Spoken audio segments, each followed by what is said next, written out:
सैनिक की दर्द भरी कहानी। ये कहानी एक सैनिक की है जो वियतनाम में युद्ध के लिए गया था। युद्ध समाप्त होने के बाद जब उसके घर लौटने की बारी आई तो उसने अपने माता पिता को सैन फ्रांसिस्को से फ़ोन किया। माँ और पिताजी, मैं घर आ रहा हूँ, लेकिन घर आने से पहले मुझे आपसे एक बात पूछनी है। मेरा एक दोस्त है जिसे मैं अपने साथ घर लाना चाहता हूँ। क्या मैं उसे ला सकता हूँ? बिल्कुल बेटा, ये भी कोई पूछने वाली बात है। हमें तुम्हारे दोस्त से मिलकर बहुत खुशी होगी, माता पिता ने जवाब दिया। लेकिन पहले एक बात आप लोग जान लें, सैनिक बोलता गया। युद्ध में वह बहुत बुरी तरह घायल हो गया है। उसने एक बारूदी सुरंग पर पैर रख दिया था और उसने अपना एक हाथ और एक पैर गंवा दिया है। उसके पास कोई जगह नहीं है जहां वो जा सके, इसलिए मैं उसे अपने साथ रहने के लिए लाना चाहता हूँ। उसकी यह बात सुनकर उसकी माँ बोली, बेटा, तुम्हारे दोस्त के बारे में जानकर हमें बहुत दुख हुआ। हो सकता है हम उसके रहने के लिए कोई जगह तलाश कर सकें। नहीं माँ, मैं चाहता हूँ कि वो हमारे साथ रहे। लेकिन बेटा, अब पिता ने कहा, तुम समझ नहीं रहे हो कि तुम क्या चाह रहे हो। इस तरह का अपाहिज व्यक्ति हमारे लिए कितना बड़ा बोझ होगा।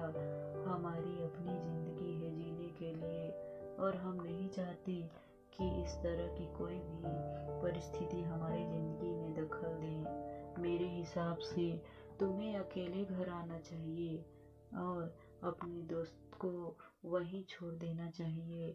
अपनी जिंदगी जीने के लिए कोई ना कोई रास्ता निकाल ही लेगा। सुनकर सैनिक ने फोन रख दिया। कुछ दिनों बाद उसके माता पिता को सैन फ्रांसिस्को पुलिस से एक संदेश मिला जिसमें उन्हें बताया गया कि उनके बेटे की एक बिल्डिंग से गिरकर मौत हो गई है। पुलिस के हिसाब से ये एक सुसाइड केस था। दुखी माता पिता ने तुरंत ही सैन फ्रांसिस्को के लिए फ्लाइट बुक कराई। वहां पहुंच गए। वहां उन्हें शहर के मुर्दा घर में ले जाया गया ताकि वे अपने बेटे की पहचान कर सकें। उन्होंने उनकी पहचान कर ली, किंतु ये देखकर उनकी कपकपी छूट गई कि उनके बेटे के एक हाथ और एक पैर था। दोस्तों, इस कहानी में जो माता पिता हैं वे हममें से बहुत से लोगों की तरह हैं जो अपनी सुविधाओं को सबसे अधिक महत्व देते हैं। वे उन लोगों से प्यार करना या रहना या समय बिताना चाहते हैं जो दिखने में अच्छे हैं, स्वस्थ हैं, या फिर जिसके साथ रहकर उन्हें मज़ा आता है। वे ऐसे लोगों को पसंद नहीं करते जो दिखने में स्वस्थ, सुंदर या स्मार्ट नहीं है, जिनके साथ वे मज़ा नहीं कर पाते, जो किसी भी रूप में उसके लिए असुविधाजनक है।